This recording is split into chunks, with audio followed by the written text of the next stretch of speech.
Arriva il freddo siberiano che farà calare le temperature anche di 10 gradi, allerta nei comuni per evitare disagi, intanto a Jesolo la spiaggia è imbiancata dalla neve. Dimenticano di timbrare il cartellino creando una soluzione di continuità tra l'attività in libera professione e quella di dipendenti dell'ospedale, accade a Padova. Furto di bronzo per 70.000 euro in un'azienda metalmeccanica di Lubano, in periferia di Padova, senza la materia prima la ditta è in ginocchio. 49enne del Bangladesh arrestato dai carabinieri del veneziano, botte a moglie e figlia piccola, l'odissea della donna durava da 10 anni, picchiata, violentata e sequestrata in casa senza vedere nessuno. Evade dai domiciliari, scappa in Albania e pubblica su Facebook diversi selfie, protagonista un giovane albanese arrestato a fine gennaio nel Trevigiano per maltrattamenti nei confronti dell'ex fidanzato. Modella di colore a Bassano ha attaccato duramente tutti gli immigrati che non rispettano le leggi italiane. Lo faccio, spiega Giada, per contrastare con tutte le mie forze il razzismo. 11 anni, campionessa di arti marziali nonostante sia priva di un avambraccio, il coraggio e la forza della trevigiana Margherita Borsoi che verrà premiata dal Capo dello Stato. Telespettatori di Antena 3, buongiorno, ben trovati. La prima edizione dei nostri telegiornali che si apre parlando del grande freddo alle porte, il freddo siberiano che già si sta facendo sentire, ma porterà nelle prossime ore ulteriori picchiate di temperatura e intanto provoca scenari affascinanti come la spiaggia imbiancata a Jesolo, ma non solo, ovviamente ci sono anche i comuni in allerta per capire quanto attivare i vari piani neve. Allora ci colleghiamo in diretta telefonica con la nostra Ilaria Marchiori per fare un po' il punto della situazione su questo clima. Ilaria. Sì, buongiorno da Venezia. L'ondata di maltempo e freddo gelido ha colpito anche il Veneto e raggiungerà all'apice i primi giorni della prossima settimana. Dunque tutti al caldo e al coperto. Sorpresa tra l'altro in mattinata a Jesolo, dove la spiaggia era completamente bianca per la neve che è caduta nelle prime ore del giorno, proprio all'alba. Tra l'altro un fenomeno rarissimo e anche suggestivo da vedere, perché una spiaggia completamente imbiancata non è spettacolo che si vede tutti i giorni. Il bollettino del centro previsioni e segnalazioni maree del Comune di Venezia ha anche annunciato il ritorno dell'acqua alta, con la previsione che indica un livello massimo di 95 cm che dovrebbe essere raggiunto poco dopo le 5 della mattina di sabato. Da quel momento la marea tornerà a scendere, mentre un nuovo picco di 80 cm si potrebbe verificare verso le 6:45 di domenica. Le previsioni di massima per i giorni successivi indicano anche per lunedì una marea sostenuta. In montagna sopra i 1150 metri invece si registrano 5 cm di neve nelle zone soprattutto della pedemontana del Grappa, ma le nevicate si stanno verificando anche a 500 metri in zona Bassano. Le temperature a partire da domenica potrebbero arrivare anche a meno 9 gradi, portando delle forti gelate. Venti molto forti giovedì 1 marzo, le minime aumenteranno e si potranno avere nuovi fenomeni nevosi. Comunque le previsioni annunciano una probabile tregua dalle precipitazioni a partire dalla giornata di sabato, ma anche un drastico calo delle temperature, molto al di sotto delle medie stagionali. Tempo instabile domenica con scarsa probabilità di piogge, mentre dalla settimana prossima arriverà il sole a metà settimana, ma sarà comunque tanto freddo. Da Venezia è tutto, restituisco la linea allo studio. Grazie a Ilaria Marchiori. Adesso la cronaca che ci porta a parlare purtroppo dell'ennesima vittima sulle strade del Veneto, perché è spirato attorno alle 22 di ieri sera Giorgio Balasso, 29enne di Porto Tolle nel Rodigino, che è morto poche ore dopo il gravissimo incidente nel quale era rimasto coinvolto verso le 16:30 a Loreo sulla via del mare, la provinciale 45, poco prima della doppia intersezione con via Retinella e via Veneto. Un schianto che ha visto protagonista la sua auto, l'appunto, era a bordo, al volante di questa appunto il 29enne, che si è scontrata frontalmente con un autocarro che sopraggiungeva sulla corsia apposta e ovviamente la dinamica è ancora da accertare. Il giovane è stato ricoverato in gravissime condizioni, purtroppo dopo poche ore è spirato. Adesso a Padova per parlare di oltre 100 medici, 110 per la precisione, che dimenticavano di timbrare il cartellino, di fatto creando una soluzione di continuità tra l'attività di libera professione e quella di dipendenti dell'ospedale. Sviste nella timbratura del cartellino che traccia la linea di confine tra l'attività svolta tra le corsie dell'ospedale e quella privata sempre tra le mura di via Giustiniani. Sarebbero 110 i medici dell'ospedale di Padova finiti sotto la lente di una commissione interna voluta dall'azienda che a novembre ha inviato a tutti una dettagliata missiva. Professionisti di tutti i reparti, la cui attività è stata esaminata per 2 anni, il 2015-2016, mentre per l'anno scorso si attendono ancora i risultati. Circa 100.000 euro i soldi di cui l'azienda ospedaliera chiede la restituzione. Alcuni dottori hanno provato a giustificarsi, una svista, altri hanno pensato di rivolgersi a un avvocato. La cronaca ci porta a parlare nuovamente di sicurezza con 2 banditi che stamane hanno rapinato a Verona in centro una donna. I 2 uomini hanno colpito la vittima con un pugno sulla testa e si sono impossessati della sua borsa fuggendo a piedi nelle vie limitrofe. Ovviamente le indagini e le ricerche sono in corso in queste ore da parte dei carabinieri di Verona, un colpo proprio in pieno centro e questa mattina a Verona. Intanto a Padova una maxi razzia in una ditta di Rubano, una razzia che rischia di mettere in ginocchio l'attività dell'azienda. Colpo da ben 70.000 euro in bronzo da parte dei ladri che qualche sera fa, pare tra le 19 e le 21, hanno rubato il prezioso metallo dall'azienda metalmeccanica di precisione Euroflex di Rubano alle porte di Padova. Un furto che al di là del danno venale sta mettendo in gravi difficoltà la produzione. I titolari sperano che le forze dell'ordine recuperino al più presto il metallo, che prima di venire nuovamente rifornito ha bisogno di 3-4 mesi. Un lasso di tempo troppo grande che per la ditta potrebbe significare anche stop alla produzione, sperando che nel frattempo il bronzo non venga fuso. I malviventi si sono portati via anche un furgone parcheggiato all'interno della ditta. Torniamo adesso a parlare del processo Mose, perché sono state depositate le motivazioni della sentenza di primo grado che vedeva fra gli imputati eccellenti anche l'ex sindaco Giorgio Orsoni. Ora ci spiega tutto da Venezia Tommaso Stoppa in diretta telefonica.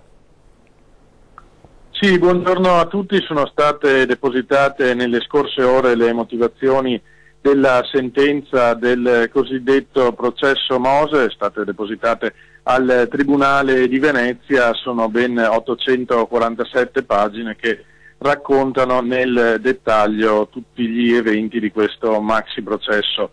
Le novità principali riguardano il sindaco di Venezia Giorgio Orsoni che, come ricorderete, era stato in parte assolto e in parte prescritto lo scorso settembre alla chiusura di questo lungo procedimento. Adesso è ben chiaro quello che è accaduto, almeno dal punto di vista della verità giudiziaria, sulle 2 contestazioni mosse al sindaco di Venezia per il reato di finanziamento illecito ai partiti. L'ex sindaco è stato assolto con formula piena da una di queste 2 imputazioni, quella dei finanziamenti in bianco. Qui si tratta di soldi frutto di illeciti fiscali da parte del consorzio Venezia Nuova, ma che avevano finanziato in modo trasparente la campagna di Orsoni e di cui Orsoni non conosceva la provenienza, per cui nessun problema per lui. Ben diversa invece la questione dei 250.000 euro in nero ricevuti in mano dal sindaco, dall'allora candidato sindaco Giorgio Orsoni, ricevuti dalle mani del segretario di Giovanni Mazzacurati, Federico Sutto. Si parla di 250.000 euro in 3 tranche che gli sarebbero state consegnate e gli sono state a questo punto consegnate dal punto di vista, come vi dicevamo, della verità giudiziaria, perché le prove sono diverse e i giudici hanno stabilito che questi fatti sono avvenuti, ma Orsoni non è più imputabile per tutto questo per motivi di prescrizione, come vi avevamo anticipato. Questo è tutto da Venezia, ulteriori aggiornamenti nelle prossime edizioni dei nostri telegiornali. Grazie a Tommaso Stoppa. Restiamo nel veneziano con una terribile storia ancora una volta di violenza in casa, perché i carabinieri di Spinea hanno arrestato un uomo del Bangladesh di 49 anni, residente nel Milanese, per aver picchiato e minacciato prima la moglie e poi la figlia di 10 anni. L'uomo è accusato di maltrattamenti in famiglia, violenza sessuale aggravata, tentata estorsione, rapina e lesioni aggravate. Lo straniero avrebbe avuto comportamenti violenti e vessatori nei confronti della moglie di 33 anni, umiliata e percossa a più riprese anche quando era incinta. violenta e indotta a non denunciare le violenze, nonché a subire rapporti sessuali non consensuali. Gli investigatori hanno verificato che anche la figlia aveva subito negli anni violenze fisiche e psicologiche pesanti. Indagini iniziate nel novembre 2017 e gli accertamenti hanno fatto emergere che la donna sin dal 2007, quindi da 10 anni, veniva quotidianamente offesa, minacciata, picchiata e anche privata della possibilità di ricorrere alle cure mediche.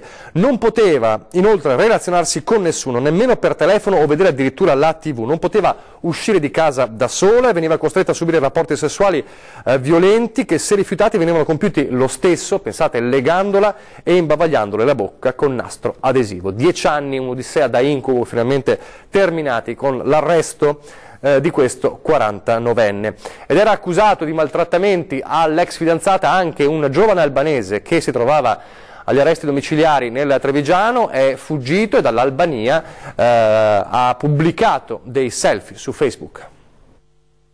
Avrebbe dovuto essere agli arresti domiciliari nella casa dei genitori a Mogliano, in seguito ad un'ordinanza di misura cautelare dopo l'arresto a fine gennaio per la denuncia per lesioni e maltrattamenti presentata dalla sua ex fidanzata.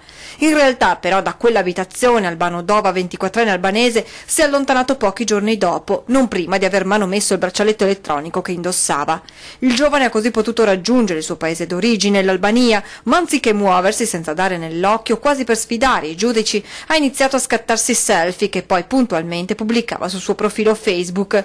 Gli inquirenti, che una volta scoperta la fuga si sono messi sulle sue tracce, ora stanno valutando quali misure adottare per mettere fine alla latitanza del 24enne. Tra le ipotesi al vaglio anche la possibile richiesta di emissione di un mandato d'arresto internazionale. Sempre dal Trevigiano, con il devastante incendio ieri sera all'esterno di un'azienda agricola, distrutte diverse rotoballe di fieno. Vediamo. Le fiamme alte in cielo ad illuminare la tarda serata di ieri a San Vendemiano, dove si sono vissuti attimi di paura per un vasto incendio che ha devastato decine di rotoballe di fieno che erano accatastate all'esterno di un'azienda agricola. Sul posto sono subito intervenute squadre dei Vigili del Fuoco da Conegliano e Vittorio Veneto, che hanno lavorato a lungo per domare le fiamme prima e per spegnere i focolai poi, che avrebbero potuto far ripartire l'incendio. Subito dopo l'intervento dei pompieri sono partite le indagini per chiarire le cause. Non si esclude la pista dolosa. La Procura di Mantova ha chiesto rinvio a giudizio per 9 persone accusate di ricostituzione del disciolto partito fascista. Si tratta dei fondatori dei Fasci Italiani del Lavoro e tra questi ci sono anche i fratelli Elvira e Nestore Tormene di Verona, il secondo però deceduto. Sono 9 persone in tutto di Mantova, Sergio De Biasio e Simona Grazia di Verona, Pasquale Lombardo di Bologna e i palermitani Marco Piraino e Giuseppe Ridulfo. 9 persone dunque con il rinvio a giudizio per questa indagine della Procura di Mantova sulla ricostituzione del disciolto partito fascista. Adesso parliamo di politica, ma di politica di campagna elettorale, con la legge popolare sulla legittima difesa, che è uno dei punti dei candidati della lista civica popolare Lorenzin. Ieri abbiamo sentito uno dei suoi candidati, Antonino Pipitone, candidato alla Camera. Obiettivo primario: superare il 3%, soglia di sbarramento per entrare come gruppo in Parlamento, ma le idee restano chiare per i candidati veneti della civica nata attorno al ministro della Salute Beatrice Lorenzin, come Antonino Pipitone. Speriamo di raggiungere il 3% ovviamente, che è la soglia per farci andare in Parlamento. Valori importantissimi: innanzitutto una grande battaglia per la salute della gente, per la sicurezza e la tutela dei soggetti più deboli, per quegli anziani che hanno bisogno di cure particolari. Da Veneto, pronto a battersi per l'autonomia, Antonino Pipitone, che ha già sottoscritto l'appello lanciato dalle nostre emittenti. Io ho sottoscritto l'appello che voi avete lanciato, sono perché il Veneto abbia una maggiore autonomia, ho firmato delle leggi anche in Consiglio regionale per questo, e se dovessi essere eletto il mio impegno è che questa regione abbia una maggiore autonomia su alcuni temi, dalla sanità, dove ne ha già tanti, ma anche sul lavoro, sull'ambiente e altri pezzi importanti della gestione del nostro territorio. Ma anche su un altro fronte promette un impegno il candidato alla Camera: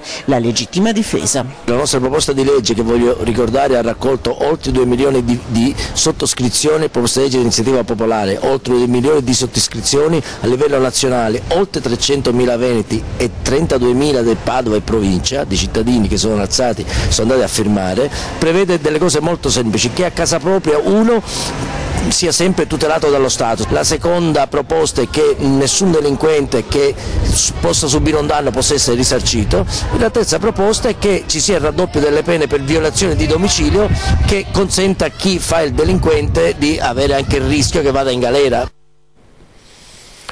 Continua a far discutere a Bassano, ma in tutto il Veneto, le parole di una modella di colore di Bassano che ha attaccato duramente tutti gli immigrati che non rispettano le leggi italiane. Lei dice: lo faccio proprio per contrastare con tutte le mie forze il razzismo.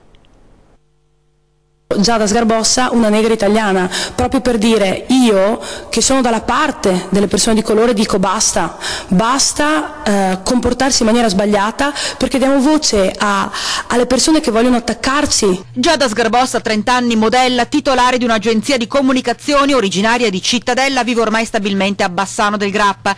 È balzata agli onori della cronaca dopo un post sui social in cui attaccava duramente gli immigrati definendoli parassiti. Era stata subito tacciata di razzismo. Al nostro microfono ha voluto spiegare il perché delle sue parole. Quando parlo di parassiti delle persone che al posto di cercare di adattarsi a quelle che sono le regole, le usanze di un paese che ha già delle leggi previste, fa dei cortei, appicca dei fuochi, scimmiotta. Quindi il scimmiottare, la scimmia, ci tengo molto a sottolineare, sta negli occhi di chi legge. Io non do delle scimmione alle persone nere, perché altrimenti la prima scimmione sarei io. Io non vedo un mangiabanane di un nero, perché altrimenti lo dovrei mangiare anch'io, ok? È proprio il voler dire scimmiottare atteggiamenti poco consoni ad un paese che ha delle regole e delle usanze, non fa bene a nessuno. E invito le persone di colore a dire: non giochiamo al loro gioco, comportiamoci bene, chiediamo aiuto in maniera corretta, perché sai, poi il povero che è qui, che lavora e che per anni fino adesso si è permesso di lavorare e fare dei lavori che nessun figlio di tutti questi bianchi che adesso ci danno dei neri di merda avrebbe fatto. Certi figli dei bianchi non sarebbero nati in concerie, ok? Invece tutti i neri che questi anni hanno lavorato sodo adesso devono pagare uno scotto per una migrazione clandestina fatta male. Ecco, non ci sto in questo io non ci sto in questo. Quindi associare a me la parola razzismo è tanto di più distante e veramente stupido chi abbia mai sentito. Una cosa su cui non transige è questa: esigi che non ci sia strumentalizzazione politica. Sì, esatto, la cosa che più mi ha infastidito è proprio questo. Ho espresso un'opinione come l'esprime chiunque, di qualsiasi colore, e aver giocato, alcune persone hanno giocato sulla voglia di dire voglio fare una propaganda politica pro qualcosa o contro qualcun altro, assolutamente no. Non nascondiamoci dietro un dito adesso e fare i buonisti dove non è vero, il bianco e il nero è uguale, magari. Cioè, spero di andarmene da questa terra quando veramente il colore della pelle non ha più un significato. Adesso una breve pausa pubblicitaria.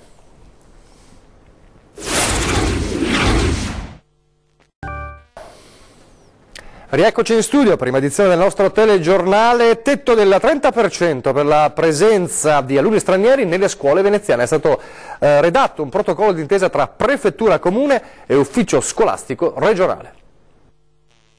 È una sfida perché non è assolutamente facile, i frutti li raccoglieremo tra qualche anno, di sicuro non oggi per domani, ma è un lavoro che andava fatto, difficile, impegnativo, che nessuno ha mai fatto in Italia e ci candidiamo a sperimentarlo, a provarlo noi. A partire dal prossimo anno scolastico, nelle scuole veneziane primarie e dell'infanzia, gli iscritti non potranno superare il 40% del totale dei bambini, percentuale che sarà ridotta al 30% dal 2020. Sul tema è stato redatto un protocollo d'intesa. È la prima volta in Italia in cui Comune, Regione, Ufficio Scolastico Regionale e Prefettura provano a trovare una soluzione al tema dell'eccessiva concentrazione in alcune scuole del territorio di bambini con background migratorio, quindi immigrati, neoarrivati o comunque provenienti da famiglie non pienamente integrate. Ci sono i casi limite in cui si supera la maggioranza di studenti stranieri in una classe e questo crea dei problemi agli stranieri come integrazione, ma anche e soprattutto ai ragazzi italiani, e quindi c'è la fuga da queste scuole degli italiani e il rischio di ghettizzazione di questi plessi.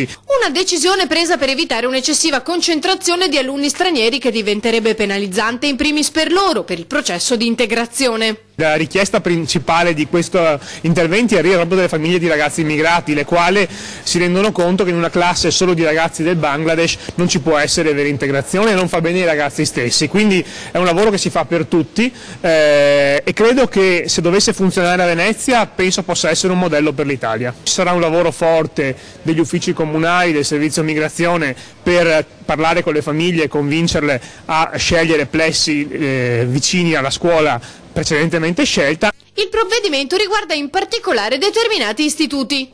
La zona di Marghera e la zona di Via Piave e Via Cappuccina sono le zone in cui abbiamo registrato i maggiori picchi, su cui ovviamente andremo anche a potenziare i servizi offerti alla scuola, perché più rendiamo attrattiva la scuola per altri ragazzi, più evidentemente anche la concentrazione può essere diluita. Ed ora l'economia e i territori interessati alla rievocazione per la Grande Guerra. Una delusione però, secondo il presidente degli artigiani di Asolo e Montebelluna, che non risparmia critiche. Dal mio punto di vista, territorio e Grande Guerra, un'occasione mancata. Chiaro come è nel suo stile il presidente degli artigiani di Asolo e Montebelluna. Lui che di mestiere porta in giro la gente per lavoro, cultura, sport o semplicemente per divertimento, sente senza ombra di dubbio come i 4 anni di commemorazioni dedicate al primo conflitto mondiale siano già passati senza lasciare traccia tangibile nel territorio e soprattutto nell'economia della Marca. L'abbiamo venduta male, non siamo riusciti a intercettare quel pubblico o quelle persone interessate a questa forma di turismo, che sicuramente ci sono ma non è latente e non è così sfruttato come potrebbe essere. Sarebbe bastato copiare dai francesi che della Grande Guerra sul fronte della Marna ne hanno fatto un vero e proprio comparto turistico con eventi, rappresentazioni, visite guidate, contornate da tutto un sistema di accoglienza con prenotazioni ben oltre il 2018. Da noi invece poco o nulla.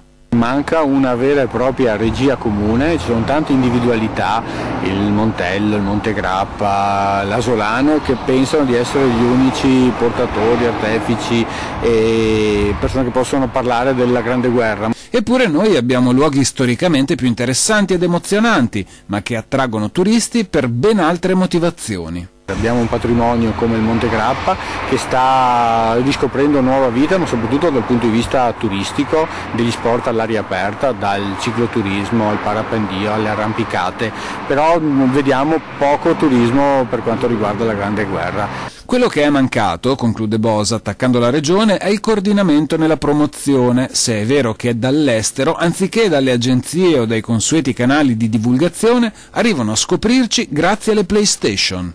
Nel mio piccolo caso mi è capitato una volta con una famiglia che è arrivata sul territorio grazie ai figli che giocavano ad un gioco PlayStation Battlefield che era ambientato sul Monte Grappa. So che a suo tempo si erano scandalizzati le associazioni degli alpini, ma se anche questo può servire per far conoscere la nostra storia del territorio, perché scandalizzarci? Ed ora sempre dalla Marca la storia di Biagio, un cagnolino che per giorni ha vegliato la compagna morta prima di farsi avvicinare. Dopo essere stato in adozione però è fuggito, ora tantissime persone lo stanno cercando. Questo cane era 2 giorni che accudiva una cagnetta investita su un ciglio di una strada grossa, di una strada provinciale, a fonte verso Asolo. Deborah Baraldo conosce per la prima volta questo cagnolino, Biagio, una notte lungo una trafficata strada provinciale. L'animale da giorni sta vegliando la sua compagna, morta, cerca di proteggerla dalle auto. Non si fa avvicinare, ha paura, ma a Deborah viene un'idea. Mi è venuto un lampo di genio di mettere il pianto di un cane sul telefonino, l'ho messo dentro il trasportino e mi sono presa la cagnetta in braccio proprio vicino alla porta del trasportino e sono riuscita a catturarlo. Biagio e la sua compagna stanno per qualche giorno a casa di Deborah, poi viene dato in stallo ad una volontaria di Castelfranco. Nel frattempo viene trovata una famiglia di Treviso a cui darlo in adozione. Il cane viene consegnato alla coppia domenica pomeriggio, dopo poche ore però salta la rete e fugge. Da quel momento tante le segnalazioni di persone che lo hanno visto aggirarsi nella zona di Sant'Antonino, nei pressi della chiesa votiva, ma nessuno al momento è riuscito a prenderlo. Era stato avvistato anche dal postino del paese sulla tangenziale. Comunque lui ritorna sempre nelle stesse zone da dove è scappato. Un piccolo esercito di persone si è organizzato per cercare nell'arco della giornata Biagio, una commovente gara di solidarietà per questo cane davvero speciale. Stamattina, per dire, una signora che ha una cartoleria, giornali, alle 5 era già in cerca.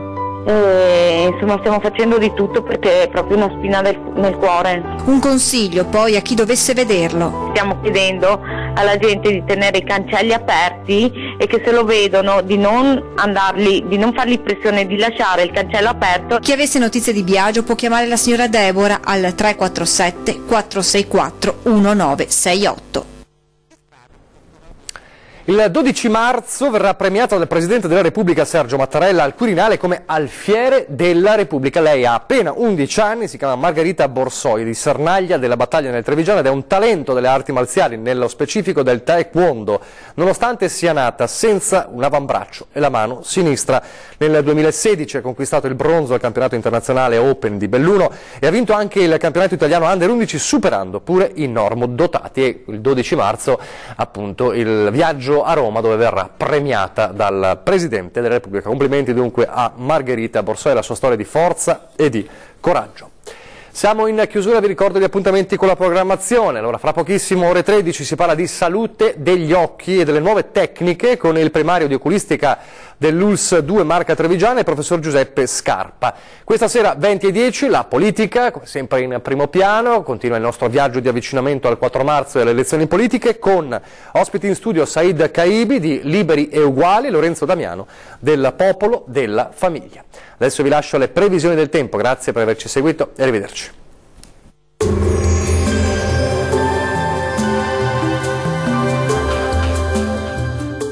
Termoidraulica Susin. Se compri una caldaia, in omaggio il condizionatore. Termoidraulica Susin a 0 branco. Bentrovati con le previsioni meteo di Antenna 3. Sarà un'altra giornata caratterizzata da un tempo perturbato sul Triveneto, ancora piogge dunque, ma anche neve a bassa quota o fino in pianura. Vediamo insieme il dettaglio di venerdì 23 febbraio. Sul Veneto cielo coperto su tutti i settori con piogge e con locali precipitazioni nevose fino in pianura. Vediamo le temperature, le massime saranno comprese tra 3 e 4 gradi, minime oscillanti invece tra 0 e 2 gradi. Spostiamoci ora a vedere che tempo farà sul Friuli Venezia Giulia. Anche qui il cielo risulterà coperto ovunque con piogge e nevicate fino in pianura. Per quanto riguarda le temperature, le massime saranno comprese tra 4 e 6 gradi, minime invece di circa 1 grado sopra lo zero. Vediamo infine la situazione anche sul Trentino Alto Adige. Molto nuvoloso anche su questa regione con nevicate fino al piano, maggiori schiarite tuttavia sull'Alto Adige. Uno sguardo anche qui alle temperature. Le massime saranno comprese tra 9 e 11 gradi, valori minimi invece sotto lo zero, oscillanti tra -2 e -4 gradi. Ecco infine la situazione dei mari e dei venti. Il mare sarà generalmente mosso, i venti risulteranno forti dai quadranti nord-orientali. Dal meteo di Antenna 3 è tutto, arrivederci!